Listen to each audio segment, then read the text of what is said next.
Men, this is the first thing you should think about when you're picking up a self-help book or following a self-help Instagram channel. This is Radical Self-Respect with Jared Mello. Real quick, thank you very much to everyone who's been liking, commenting, subscribing, and sharing my content with others. I'm very, very grateful for that and extremely appreciative because sometimes making videos can seem kind of thankless, but the little bits of encouragement I get, they do go a far way. So thank you very much for that. And quickly into today's video though. Man, what's the first thing we should be thinking about when we pick up a self-help book or we're following an Instagram channel? Is this book being written from a masculine or a feminine perspective?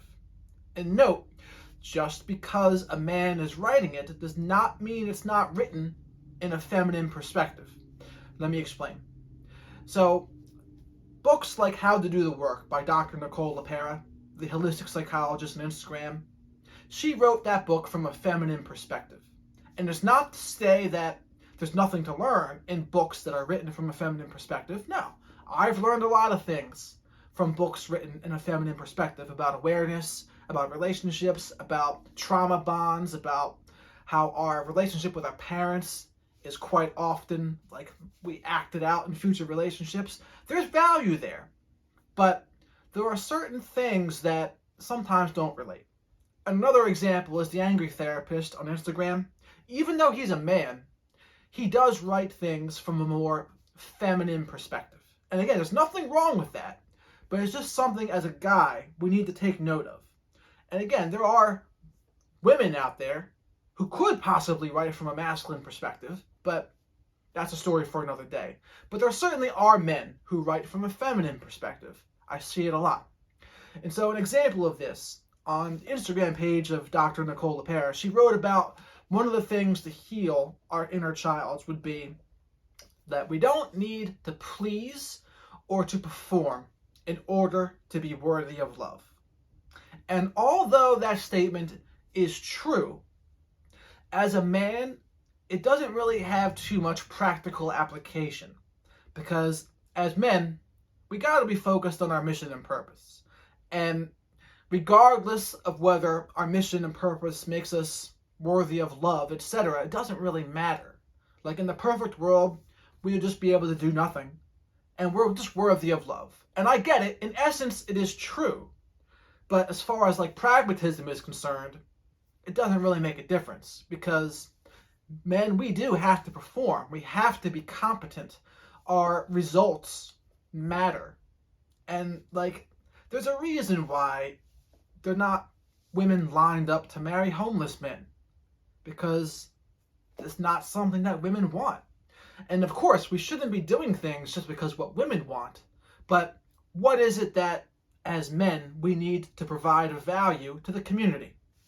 I was watching Kevin Samuels the other day on AMS, and he mentioned something that really kind of stood out to me. And he said, there can be no lone wolf that is of high value. Because as a man, in order to be high value, we have to be contributing something to our social group or to our peers, and we need to be respected by our peers.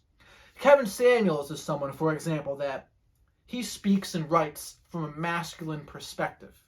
And so as men, we need to be able to pick up the difference.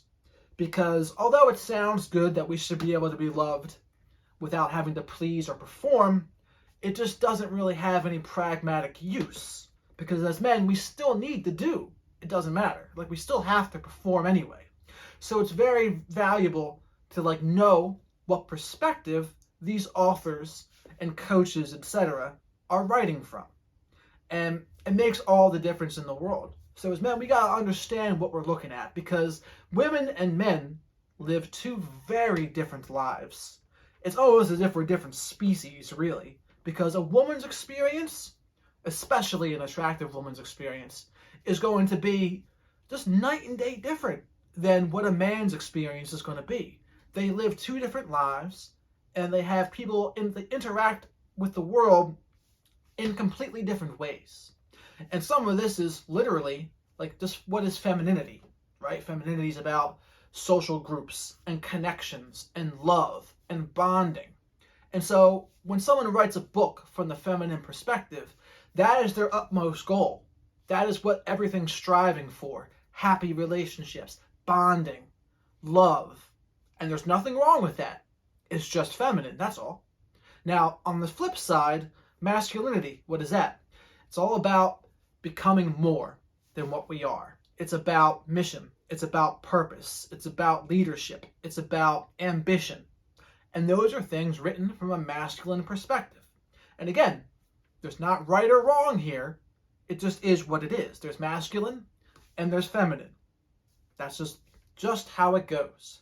And there's some truth to the statement also. Like, men have to become and women just are. And what that means is women, they're born with value, especially in our society today. And they have to they instantly deserve respect just from the fact that they're women. And I won't disagree, because that's reality. That's really how it is.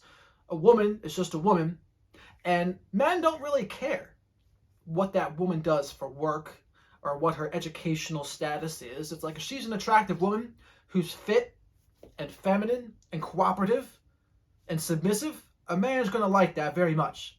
Those acronyms are all from Kevin Samuels too. But men, we need to earn our respect. And yeah, it's nice to say, oh, we don't need to earn respect, we should just be given respect, but that's not really how it works for men. Men value other men who are valuable, who provide something, who contribute. And that's just how men are. I wouldn't call that toxic masculinity. It's about competence. It's about what we do for the world and our communities. And that's how we've gotten where we are as a people, as Homo sapiens. Like, we had to keep on providing. We had to keep on contributing. We had to keep on innovating. And that's why we got to what we got to today. And so men, we try to what? Get the best out of each other, push each other to keep on doing better. And in a feminine world, they don't really focus on that as much. They'll focus on more love and acceptance of how they are. And it's not right or wrong, it's just different. Feminine has one way of doing things, masculine has another way of doing things. And this is why it's so important to recognize the difference. Because as men, we do have to become. We have to meet our potential and live up to our potential as men. It's just how it is. There's no use fighting the reality on this, because it's just not how it is. How it is we need to be valuable. We need to give our gifts. We need to be on our mission and purpose. That's just reality. Anything else would be just trying to negotiate that reality or pretend that's not the reality. And so it's not really pragmatic in that way. I'm all about being pragmatic. So we just got to do what we got to do. And if we're reading a feminine book, we're not going to get that same kind of motivation, because they're coming at it from a different perspective. And again, the perspective is not wrong. It's just the feminine perspective. It's the perspective that they shoot for, that they aim for. And it's not to say that men can't get something from that perspective, because they can, but they also need to know its limitations in regards to masculinity and being men. And the prime example would be that inner child thing where, oh, we don't need to please or perform in order to be loved. Yeah, in the perfect world, that's true.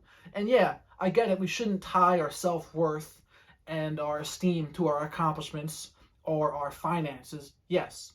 But that doesn't take away the fact that we still need to be competent. We still need to perform. We still need to strive and be on our mission and purpose. Again, it's not wrong. It's just reality. That's reality for men. And so, rather than fighting the reality, we must accept it. That's reality for men. And it's no use fighting it. We got to work with it.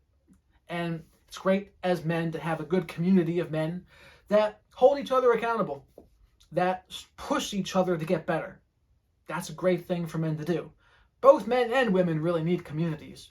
But what they'll do in those communities has different goals. And again, there's nothing wrong with that. It's just important to differentiate. Okay, this is the feminine perspective. This is feminine self-help. And now this is the masculine perspective. And this is more masculine self-help. Very key to identify what we're dealing with. So with that, that's all I have today. Please comment below and what you thought about this video. Do you agree or do you disagree? Anything you'd like to add, I'd love to know. So with that, thank you very much for watching, and have a good one.